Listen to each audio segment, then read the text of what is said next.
আমন্ত্রণ news 24 sports লাইটে আপনাদের সঙ্গে আছি আমি শাহরিয়ার বাবু। চলুন দর্শক জেনে নেই আজকের খবরের বিস্তারিত রিপোর্টের বাকি অংশে। 2026 টি-20 বিশ্বকাপ ঘিরে ইতিমধ্যেই উত্তেজনার পারদ চড়তে শুরু করেছে ক্রিকেট বিশ্বে। আইসিসির আয়োজনে এই বৈশ্বিক আসরে অংশ নেবে রেকর্ড সংখ্যক দল। বিশ্বকাপ মানেই চ্যালেঞ্জ, চমক ও নাটকীয়তা, আর টি-20 বিশ্বকাপ হলে তো কথাই নেই।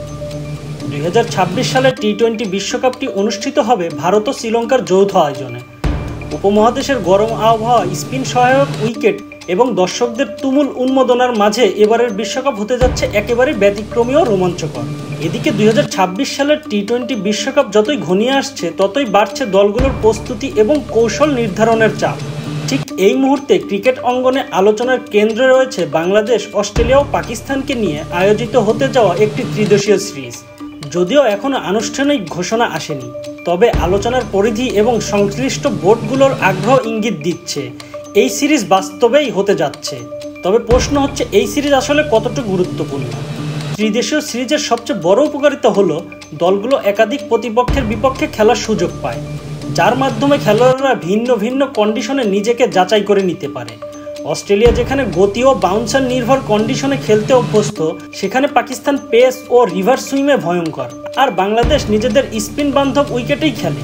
ফলে এই সিরিজ তিনটি আলাদা ধরনের ক্রিকেট কন্ডিশনের অভিজ্ঞতা এনে দেবে, যা বিশ্বকাপের আগে নিজেদের প্রস্তুত করার ক্ষেত্রে নিঃসন্দেহে কার্যকর হবে।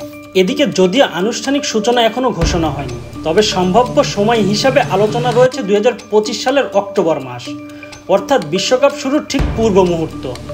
ভেন্যু হিসাবে আলোচনায় রয়েছে বাংলাদেশ ও সংযুক্ত আরব আমিরাত। বাংলাদেশের সিরিজটি হলে ঢাকার মিরপুর শেরেবাংলা স্টেডিয়াম, চট্টগ্রামের জহুর আহমেদ চৌধুরী স্টেডিয়াম ও সিলেটের আন্তর্জাতিক স্টেডিয়াম ব্যবহার করা হতে পারে। আর যদি সিরিজটি আরব আমিরাতে অনুষ্ঠিত হয়, তবে দুবাই, শারজাহ ও আবুধাবির আন্তর্জাতিক স্টেডিয়ামগুলো হবে ম্যাচ আয়োজনের প্রধান ভেন্যু। এদিকে বিশ্বকাপের আগে দলগুলোর জন্য এটি একটি পরীক্ষাগার বটে। নতুন কম্বিনেশনের ট্রায়াল, একাদশে পরিবর্তন, ব্যাটিং অর্ডার নিয়ে পরীক্ষা, সবকিছুই এই সিরিজে করা যাবে কোনো বড় ঝুঁকি ছাড়াই। পাশাপাশি যারা স্কোয়াডে জায়গা পাওয়ার জন্য লড়ছেন, তাদের জন্য এটি হতে পারে নিজেকে প্রমাণ করার শেষ সুযোগ। একটি ত্রিদেশীয় সিরিজের পারফরমেন্সই নির্ধারণ করে দিতে পারে কে খেলবে বিশ্বকাপে আর কে বা বাদ পড়বেন। তাছাড়া এমন সিরিজ আত্মবিশ্বাস গড়ে তোলে। বড় দলের বিপক্ষে জয় পেলে পুরো দল চাঙ্গা হয়ে ওঠে। টিম ম্যানেজমেন্টের জন্য এটি প্লেয়ারদের মানসিকতা ও চাপ সামলানোর ক্ষমতা যাচাই করার সুবর্ণ সুযোগ। সব মিলিয়ে অস্ট্রেলিয়া, বাংলাদেশ ও পাকিস্তান নিয়ে সম্ভাব্য এই ত্রিদেশীয় সিরিজ হতে পারে 2026 বিশ্বকাপের আগে সবচেয়ে গুরুত্বপূর্ণ প্রস্তুতিমূলক ধাপ। শুধু কৌশলগত নয়, মানসিক প্রস্তুতির ক্ষেত্রেও এই সিরিজ বড় ভূমিকা রাখতে পারে। এই সিরিজকে ঘিরে তাই এখন থেকেই ক্রিকেট প্রেমীদের মধ্যে উত্তেজনা তুঙ্গে।